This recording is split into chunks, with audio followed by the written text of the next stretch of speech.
Chapter 3. The Night of the Tragedy.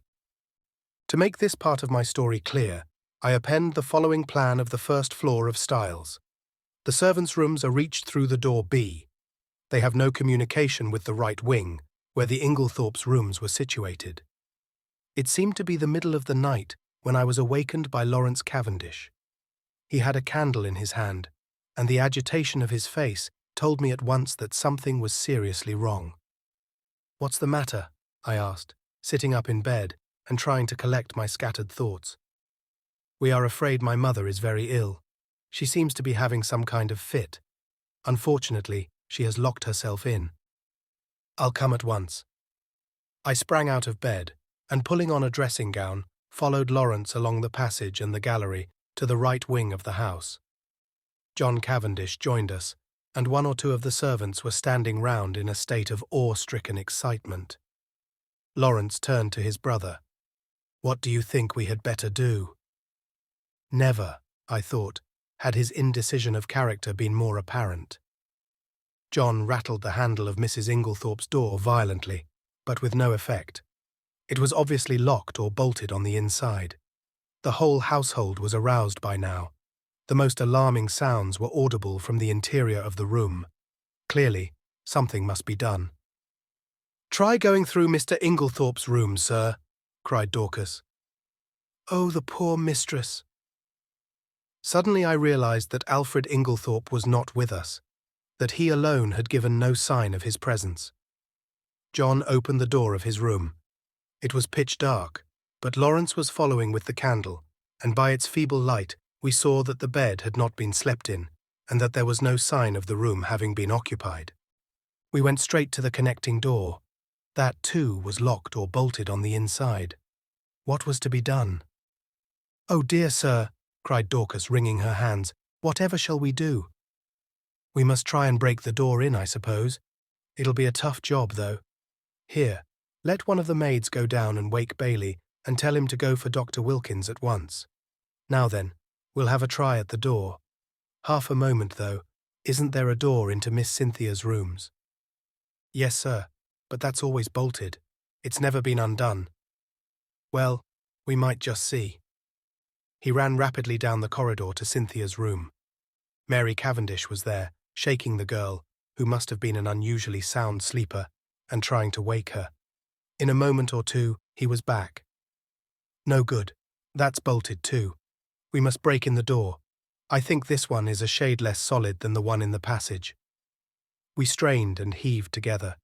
The framework of the door was solid, and for a long time it resisted our efforts, but at last we felt it give beneath our weight, and finally, with a resounding crash, it was burst open. We stumbled in together, Lawrence still holding his candle. Mrs. Inglethorpe was lying on the bed, her whole form agitated by violent convulsions, in one of which she must have overturned the table beside her. As we entered, however, her limbs relaxed, and she fell back upon the pillows. John strode across the room and lit the gas. Turning to Annie, one of the housemaids, he sent her downstairs to the dining room for brandy. Then he went across to his mother, whilst I unbolted the door that gave on the corridor. I turned to Lawrence to suggest that I had better leave them now that there was no further need of my services, but the words were frozen on my lips. Never have I seen such a ghastly look on any man's face. He was white as chalk. The candle he held in his shaking hand was sputtering onto the carpet, and his eyes, petrified with terror or some such kindred emotion, stared fixedly over my head at a point on the further wall. It was as though he had seen something that turned him to stone. I instinctively followed the direction of his eyes, but I could see nothing unusual. The still, feebly flickering ashes in the grate and the row of prim ornaments on the mantelpiece were surely harmless enough. The violence of Mrs. Inglethorpe's attack seemed to be passing. She was able to speak in short gasps. "Better now. Very sudden. Stupid of me to lock myself in." A shadow fell on the bed, and looking up, I saw Mary Cavendish standing near the door with her arm around Cynthia. She seemed to be supporting the girl, who looked utterly dazed and unlike herself. Her face was heavily flushed, and she yawned repeatedly. "Poor Cynthia is quite frightened," said Mrs. Cavendish in a low, clear voice. She herself, I noticed, was dressed in her white land smock. Then it must be later than I thought. I saw that a faint streak of daylight was showing through the curtains of the windows, and that the clock on the mantelpiece pointed to close upon 5 o'clock. A strangled cry from the bed startled me. A fresh access of pain seized the unfortunate old lady. The convulsions were of a violence terrible to behold. Everything was confusion. We thronged round her, powerless to help or alleviate. A final convulsion lifted her from the bed until she appeared to rest upon her head and her heels, with her body arched in an extraordinary manner. In vain, Mary and John tried to administer more brandy. The moments flew. Again the body arched itself in that peculiar fashion. At that moment, Dr. Bauerstein pushed his way authoritatively into the room. For one instant, he stopped dead, staring at the figure on the bed, and at the same instant, Mrs. Inglethorpe cried out in a strangled voice, her eyes fixed on the doctor, "Alfred! Alfred!"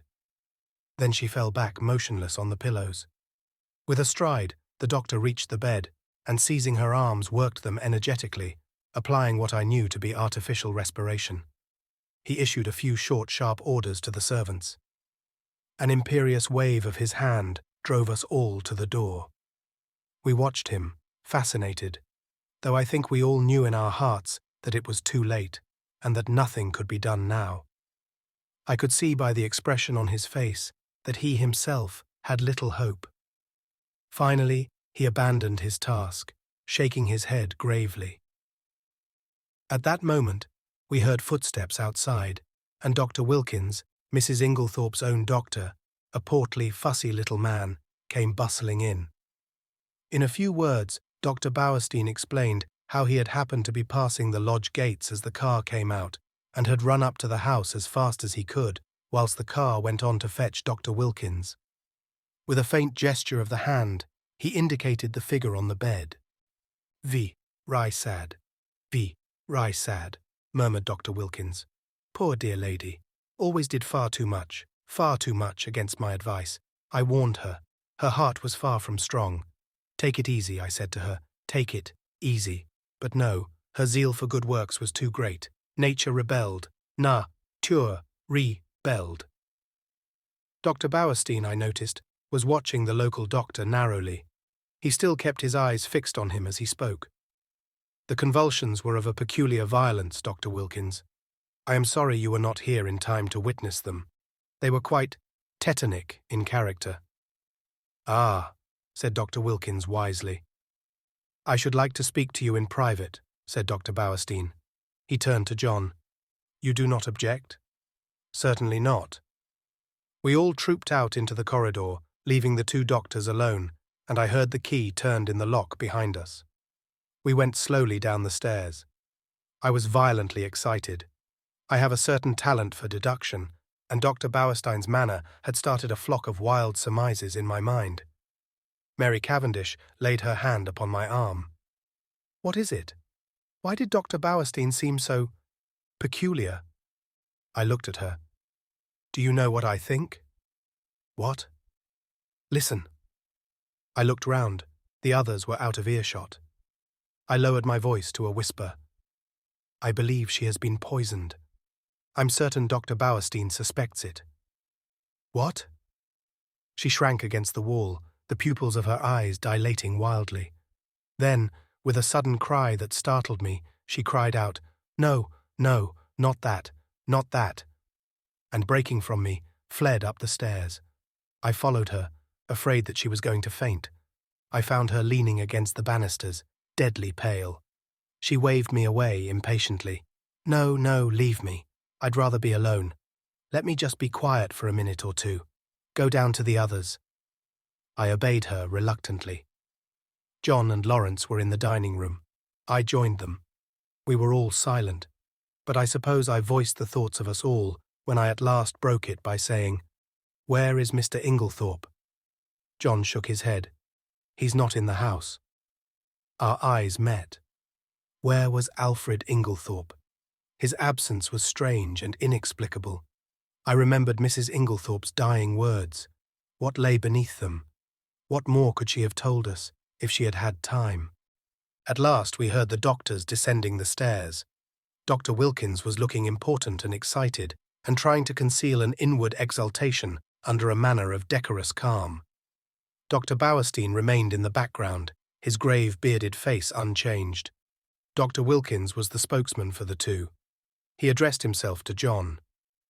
"Mr. Cavendish, I should like your consent to a post-mortem." "Is that necessary?" asked John gravely. A spasm of pain crossed his face. "Absolutely," said Dr. Bowerstein. "You mean by that that neither Dr. Wilkins nor myself could give a death certificate under the circumstances?" John bent his head. "In that case, I have no alternative but to agree." "Thank you," said Dr. Wilkins briskly. "We propose that it should take place tomorrow night, or rather tonight." And he glanced at the daylight. "Under the circumstances, I am afraid an inquest can hardly be avoided.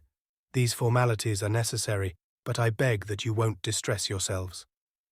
There was a pause, and then Dr. Bowerstein drew 2 keys from his pocket and handed them to John. "These are the keys of the 2 rooms. I have locked them, and in my opinion, they would be better kept locked for the present." The doctors then departed. I had been turning over an idea in my head, and I felt that the moment had now come to broach it. Yet, I was a little chary of doing so. John, I knew, had a horror of any kind of publicity, and was an easygoing optimist who preferred never to meet trouble halfway. It might be difficult to convince him of the soundness of my plan. Lawrence, on the other hand, being less conventional, and having more imagination, I felt I might count upon as an ally. There was no doubt that the moment had come for me to take the lead. "John," I said, "I am going to ask you something." "Well?" "You remember my speaking of my friend Poirot, the Belgian who is here? He has been a most famous detective." "Yes." "I want you to let me call him in, to investigate this matter." "What, now? Before the post-mortem?" "Yes. Time is an advantage if there has been foul play." "Rubbish!" cried Lawrence angrily. "In my opinion, the whole thing is a mare's nest of Bowerstein's. Wilkins hadn't an idea of such a thing until Bowerstein put it into his head. But like all specialists, Bowerstein's got a bee in his bonnet. Poisons are his hobby, so of course he sees them everywhere." I confess that I was surprised by Lawrence's attitude. He was so seldom vehement about anything. John hesitated. "I can't feel as you do, Lawrence," he said at last. "I'm inclined to give Hastings a free hand, though I should prefer to wait a bit. We don't want any unnecessary scandal." "No, no," I cried eagerly. "You need have no fear of that. Poirot is discretion itself." "Very well, then. Have it your own way. I leave it in your hands. Though, if it is as we suspect, it seems a clear enough case. God forgive me if I am wronging him." I looked at my watch. It was 6 o'clock. I determined to lose no time. 5 minutes' delay, however, I allowed myself. I spent it in ransacking the library until I discovered a medical book which gave a description of strychnine poisoning.